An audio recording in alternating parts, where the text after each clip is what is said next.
واللاتی، اور وہ عورتیں، تخافون، تم ڈرتے ہو، نشوزہن، ان کی سرکشی سے.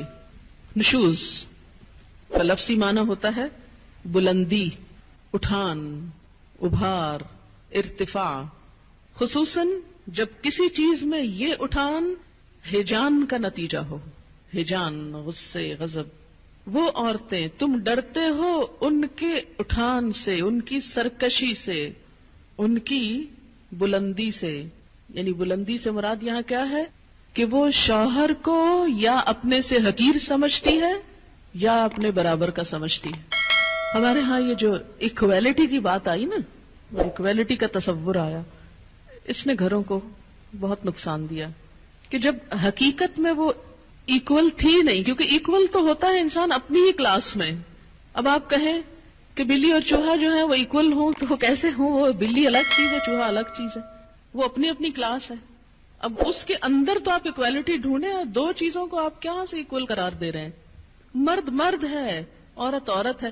اس کی تو جو کیمسٹری ہے جسم کی وہی مختلف ہے، اس کے تو ٹشوز اور سیلز کی ساخت مختلف ہے. آپ کس کس چیز کو ایکول کریں گے؟ ہو سکتا ہی نہیں، کیونکہ دو مختلف چیزیں جو ہیں. لیکن معلوم نہیں کہاں سے ایکویلٹی کا درس شروع ہو گیا عورتوں اور مردوں کے درمیان، جو پاسبل نہیں تھا. یہ بالکل ایسی اگر آپ کہیں کہ یہ 5 انگلیاں ایکول ہونی چاہیے اور کھینچ تان کے سب کو ایک کر دیں، اور یہ تو نہیں ہو سکتا کہ چھوٹی کو لمبا کریں، یہ ضرور ہو سکتا لمبیوں کو کاٹ دیں. یہی ہوگا ایکول کرنے کا.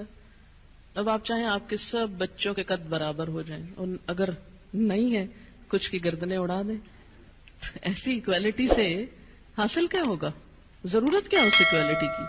تو کسی عورت کا اپنے شوہر کو حقیر سمجھنا یا اس معنی میں ایکول سمجھنا کہ گھر کی کنگڈم میں وہ اپنے آپ کو بالکل برابری کے اس طرح درجے پر رکھے، وہ للرجال علیہن درجہ کو کنڈیم کرے اور شوہر کی کوئی بات چلنے نہ دے اور کہ ہر بات اور ہر حکم میرا چلے گا، تو یہ نشوز ہوتا ہے. نشوز کا مطلب ہے اٹھنا.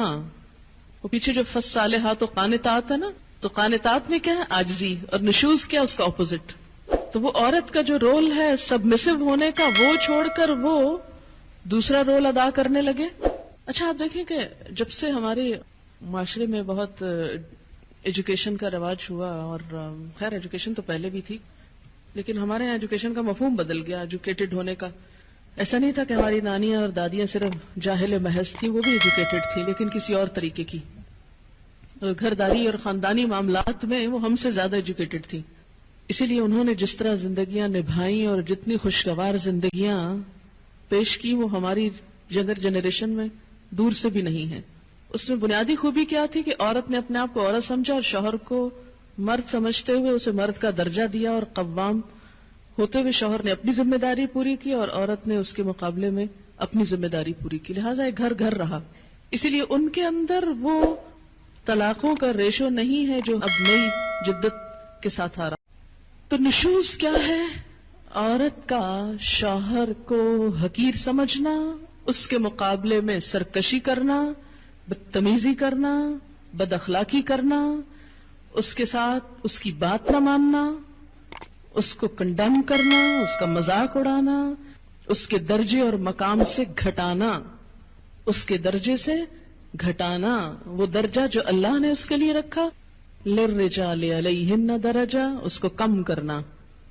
ہر معاملے میں کج بحثی، بد مزاجی، بد اخلاقی، ہٹ دھرمی. اب آپ دیکھیں کہ جب یہ کیفیت آئی نئی تعلیم کی، تو اس میں کچھ اسباب کیا تھے؟ جیسے آپ دیکھیں ہمارے ہاں پرائمری لیول سے ہی ایجوکیشن میں کیا ہے؟ کو ایجوکیشن ہے، ایکولی ٹریٹ کیا جاتا ہے، ساتھ پڑھا جاتا ہے، یونیورسٹی لیول تک ساتھ جاتے ہیں. تو اس میں وہ جو پھر اس کے بعد اگر شادی ہوتی ہے تو وہ جو ایک شوہر کو شوہر کا مقام دینے کی بات ہے، وہ للرجال علیہن درجہ، وہ گھر کی اسٹیٹ میں ان کو ہیڈ ماننے کی، وہ ماننا انتہائی مشکل ہو جاتا ہے. اس کا تصور ہی ختم ہو جاتا ہے. لہٰذا اب شوہر یعنی بیوی تو اس تک نہیں پہنچی، لیکن شوہر کو نیچے لایا گیا. اب جب نیچے لایا گیا اس کو، اور اس کو اگر کمتر نہیں تو برابر کا اس طرح سمجھا گیا کہ اس کو ایسے نام سے پکارا جاتا ہے جیسے بعض اوقات بچوں کو پکارا جا رہا ہوتا ہے، تم تو کہہ کے، اور بتایا کیا جا رہا ہے کہ ایکویلٹی ہے. اس لیے وہ بلانے میں بھی عزت نہیں رہی. اب دیکھیں کہ یہ رویے ہیں. معاف کیجیے گا اگر آپ میں سے کوئی بہت ہی فرینک ہے, فری ہے, تو ضرور رہیے, لیکن جو ایک صورتحال ہونی چاہیے میں اس کی بات کر رہی ہوں. آپ ٹوٹلی ڈس ایگری بھی کر سکتے ہیں, لیکن مجھے تو حق بتانا ہے, شرمانا نہیں ہے. تو آپ دیکھیں کہ جب سے نام اس طرح پکارا جانے لگا کہ جس میں کوئی عزت آبرو, یعنی کہ نام مثلاً اگر شوہر کا نام زید ہے تو اس کو زید اس طرح کہہ کے بلایا جائے جیسے بیٹے کا نام زید ہو تو اس کو بلایا جا رہا ہے, اسی ہی ٹون میں, اسی ہی انداز میں, اسی ہی سٹائل میں. تو یہ صرف نام پکارنا ہی نہیں ہے, یہ ایک رویے کا اظہار کر رہا ہے, ایک رجحان کی بات ہو رہی, ایک تعلق اور ایک انداز کی بات ہے جو ایک بلانے کے انداز سے لے کر پھر باقی سب معاملات میں ساتھ چلتی.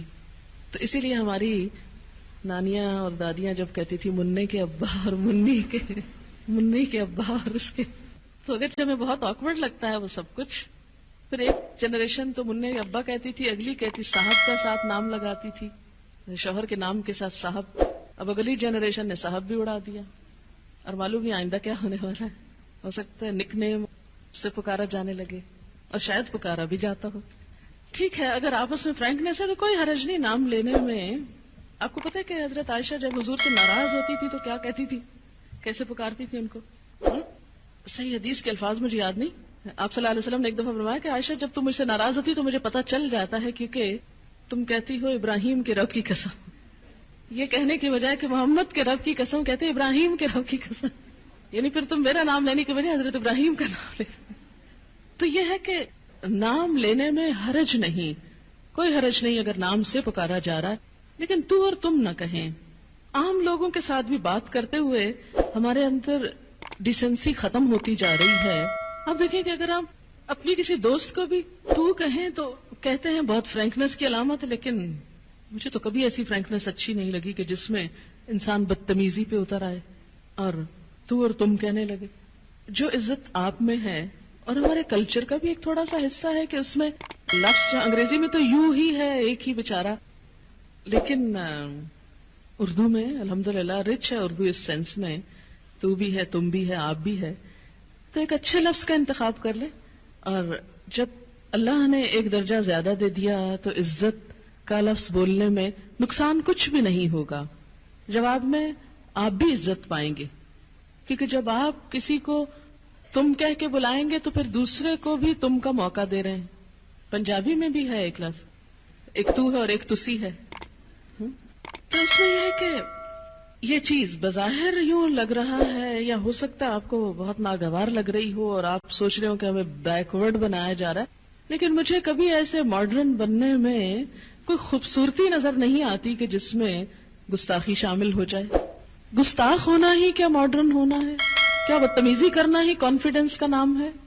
آپ کو پتا ہے کہ قرآن میں کیا آتا ہے, وَيْلٌ لِكُلِّ هُمَزَةٍ لُمَزَةٍ, ہلاکت ہے, تباہی ہے, بربادی ہے ہر اس شخص کے لیے جو منہ در منہ تانے دیتا ہے اور پیٹھ پیچھے عیب جوئی کرتا ہے.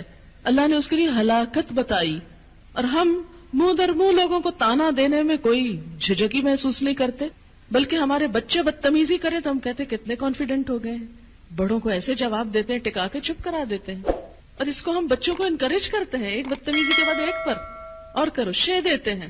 کیا انٹیلیجنس صرف بدتمیزی کے اندر ہے, گستاخی کے اندر ہے؟ نہیں. آپ صلی اللہ علیہ وسلم تو اس لیے آئے کہ اچھے اخلاق کی تکمیل ہو جائے, خوبصورت اخلاق. میں تو سمجھتی ہوں کہ نہ صرف یہ کہ شوہر, بچوں کو بھی اگر ہم عزت, احترام اور ادب سے بات کریں, جو خاص طور پر مجھے اردو اسپیکنگ یہ کہنا تو نہیں چاہیے کلاسیفیکیشن, لیکن کچھ چیزیں سمجھانے کے لیے لتعارفوا کی بات جیسے قرآن میں آتی, کہ جیسے چھوٹے بچے کے لیے بھی سو رہے ہیں, کر رہے ہیں, اتنا اچھا لگتا ہے یہ جب کوئی بولتا ہے. اگر ہمیں عادت نہیں ہوئی اور اب تک عادت نہیں ہے تو بہت مشکل ہے اس کو ہم پلٹیں, لیکن ہمیشہ سے مجھے بہت اچھا لگتا ہے جب بچے کے لیے بھی کوئی کہتا ہے کہ بچے کو یہ سو رہے ہیں. ایک ادب کی بات ہے, ایک احترام کی بات ہے. تو اس کو جب ہم نے کنورٹ کر لیا تو ہم نے کہا ہم تو آزاد ہو گئے. کیا آزادی کا یہی مفہوم ہے کہ ادب احترام سے بھی آزاد ہو جائے انسان, اچھے اخلاق سے بھی آزاد ہو جائے؟ وآخر دعوانا ان الحمد للہ رب العالمین. سبحانک اللہم وبحمدک نشهد أن لا إله إلا أنت نستغفرك ونتوب إليك. والسلام علیکم ورحمۃ اللہ وبرکاتہ.